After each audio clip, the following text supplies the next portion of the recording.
Aí, rapaziada, onde que nasce as coisas aqui na roça? Pé de tomate que nasceu na beira da calçada.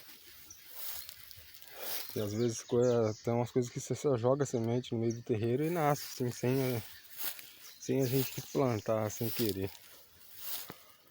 É terra boa, né? Graças a Deus. E aqui tem uns pés de cajamanga que já tá cheio de fruto.